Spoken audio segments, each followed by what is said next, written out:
আজ আমি বানালাম কুমড়োর তরকারি চিংড়ি মাছ দিয়ে। পূর্ব মেদিনীপুর জেলার ছোট্ট একটি গ্রাম থেকে আমি সুষমা বলছি। তো প্রথমে আমি উনানটা জ্বালিয়ে নিলাম, তারপর একটা কড়াই বসিয়ে দিলাম, কড়াতে তেল দিয়ে দিলাম। তেলটা গরম হতেই আমি আগে থেকে কেটে রাখা চিংড়ি মাছগুলো ভেজে নেব। তো চিংড়ি মাছগুলো ভাজা আমার প্রায় কমপ্লিট, দেখতেই পাচ্ছেন লাল লাল করে ভাজা হয়ে গেছে। তারপর চিংড়ি মাছগুলো তুলে নেব, আর ওই তেলে আমি দিয়ে দেবো ফোড়ন। ফোড়নে দেব আমি এলাচ, দারুচিনি, 5 ফোড়ন, দিয়ে দেবো শুকনো লঙ্কা, গোটা জিরে, আর দিয়ে দেবো কালো সরিষা, আর দিয়ে দেবো কয়েকটি গোটা তেজপাতা। এবার ফোড়নের একটা সুন্দর স্মেল বেরিয়েছে, তারপর দিয়ে দেবো কুচানো পেঁয়াজ।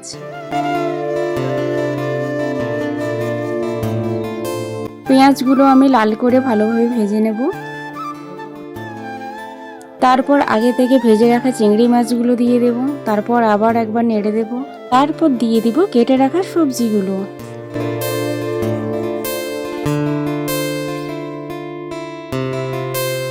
এখানে আমার সব সবজিগুলো দেয়া প্রায় কমপ্লিট। তারপর আমি একবার ভালোভাবে সমস্ত মশলার সাথে মিক্স করে নেব।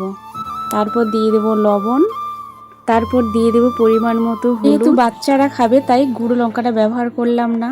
লবণ আর হলুদ দিয়ে ভালোভাবে মেখে আমি একটা ঢাকনার সাহায্যে ঢাকিয়ে দেব। তারপর আমি পর্যাপ্ত পরিমাণে জল দিয়ে দেব, আর এখানে স্বাদ মতো চিনি দিয়ে দেব। আমার রান্না প্রায় শেষের দিকে, আর আমার রান্নাটা কেমন হয়েছে প্লিজ একটা মিষ্টি কমেন্ট করে জানাবেন। সবাই ভালো থাকবেন, সুস্থ থাকবেন। আজকের মতো টাটা। কেমন?